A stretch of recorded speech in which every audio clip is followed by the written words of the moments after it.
Hello बच्चा party, कैसे हो। स्टोरी टाइम कहानियाँ जो जीना सिखाए में आप सबका स्वागत है। तो आज सुनेंगे हम न्यू स्टोरी। मैं आपकी दोस्त आरती बेनी, टीचर एंड काउंसलर, आपको एक नई कहानी सुनाने के लिए हाजिर हूँ। तो स्टोरी का नाम है हमारा सौ परिवर्तन सौ विश्व परिवर्तन, है ना। अब ये जो लाइन है ना, 100 परिवर्तन 100 विश्व परिवर्तन, मतलब क्या होगा। अब इसका जो लाइन का मीनिंग है, इसको समझने के लिए थोड़ी सी एक स्टोरी को हम के माध्यम से इसको समझेंगे। तो छोटी सी स्टोरी है, मैं आपको बताती हूँ। एक बार एक पापा अपने बेटे के साथ बैठे थे। पापा अपना काम कर रहे थे, बिजी थे, और बेटा उनको परेशान कर रहा था, जैसे बच्चे हमेशा परेशान करते हैं, है ना। तो वो छोटा था, 5-6 साल का, अपने पापा को परेशान कर रहा था, बार बार उनके काम में डिस्टर्ब कर रहा था। तो फिर पापा परेशान हो गए। उन्होंने सोचा कि क्यों ना मैं इसको कुछ ऐसा काम दे दूँ कि जिससे ये इसका काम भी करे, उसमें एंगेज हो जाए और मुझे भी डिस्टर्ब ना करे। तो उन्होंने एक युक्ति लगाई। उन्होंने क्या किया, उनके पास एक पेपर पड़ा था, एक पेपर था। उन्होंने वो क्या किया, वो पेपर पे एक नक्शा था, और वो नक्शे को फाड़ा और उसके 4-5 टुकड़ों में उसके टुकड़े कर दिए उस नक्शे के।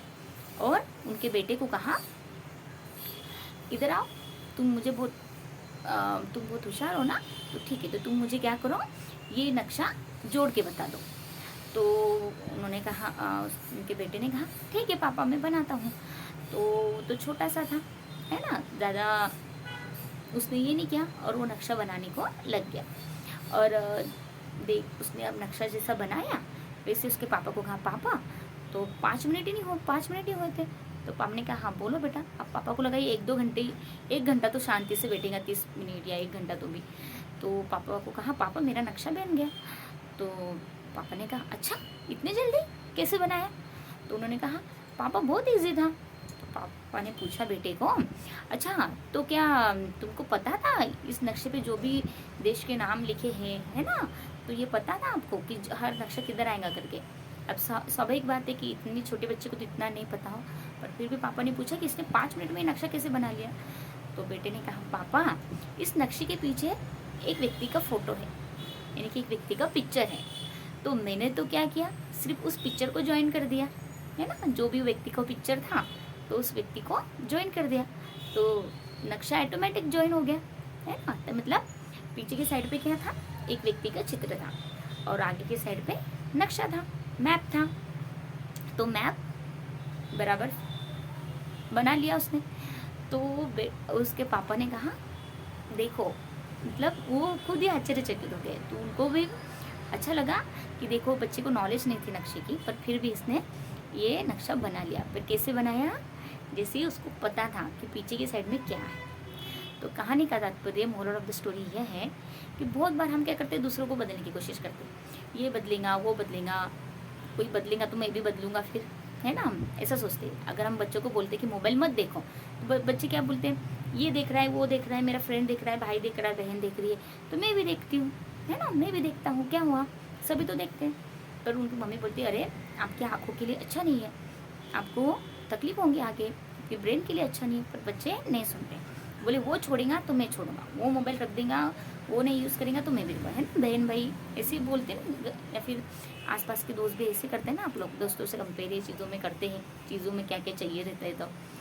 तो ऐसा दूसरा कब बदलेगा, है ना, कैसे बदलेगा, वो देखने से अच्छा कि हम स्वयं कैसे बदलें। क्योंकि पीछे का नक्शा और आगे का नक्शा अगर हम खुद बदल जाए तो आगे का नक्शा भी ऑटोमेटिक बदल जाएगा। तो पहले हम खुद को बदल लें, तो हमको देख के लोग भी बदल जाएंगे, है ना। कोई व्यक्ति ऐसा है कि बहुत झूठ बोलता है, कोई ईमानदारी, मतलब उनको हेता है, कोई ईमानदार होता है तो वो, उनको झूठ बर्दाश्त नहीं होता, तो फिर वो क्या करते हैं, वो व्यक्ति से बात नहीं करेंगे, उनको इग्नोर करेंगे, उनके साथ ज़्यादा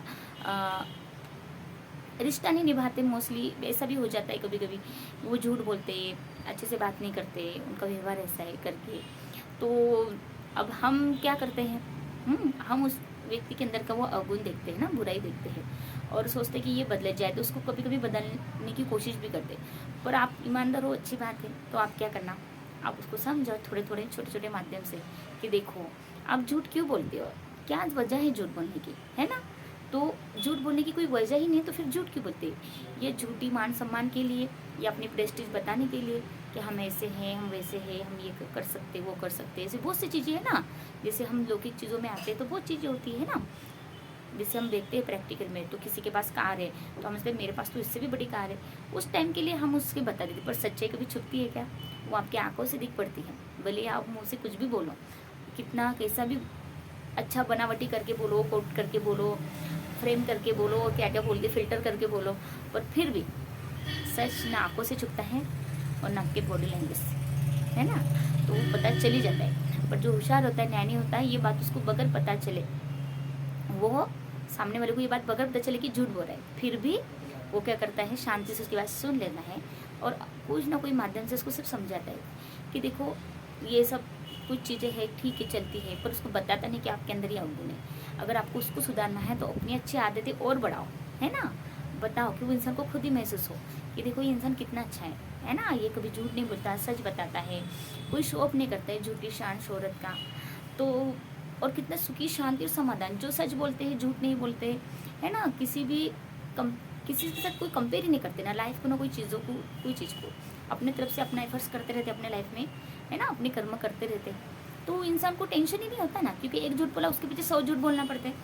और कब क्या झूठ बोला तो वो भी याद रखने के लिए भी याद, मतलब हमारे जो यूजफुल मेंबर है, इंसान क्या कर रहे हैं, उसको ये फालतू चीज़ों में ही कॉन्फ्लिक्ट कर रहा है, जिसको कंफ्यूज कर करके वो ब्रेन को की शक्ति ही कम कर रहा है। तो इससे अच्छा है कि सच बोलो, सही बोलो और सिंपल। और देखो ये चीज़ से आपके अंदर चीज़ें रहेंगी, अच्छी चीज़ें, गुड क्वालिटी। तो आपकी गुड क्वालिटी को देख के कोई ना कोई तो सुधर ही जाएगा, है ना। अगर 10 में से एक भी सुधर गया तो भी कितना अच्छा है। उस एक को देख के और एक दो सुधर गए, उस एक को देख के सुधर गए, तो हम हमारा योगदान इस सृष्टि के लिए इतना तो दे सकते हैं, है ना। जैसे अच्छी बुरी चीज़ें चल रही है तो अच्छी चीज़ें फैलाने का जिम्मा हम अच्छे बच्चों का है ना। तो हम अच्छे हैं, सच्चे हैं और इंटेलिजेंट भी है, तो अपने इंटेलिजेंट को यूज़ करो और अच्छे और सच्चे बनो। Bye, see you, take care. Story अच्छी लगी तो लाइक शेयर सब्सक्राइब जरूर करो। सब्सक्राइब करोगे तो भी चैनल ग्रो होगा, और ग्रो होगा तो हर बच्चे तक पहुँचेगा। ओके, स्वस्थ रहो, मस्त रहो।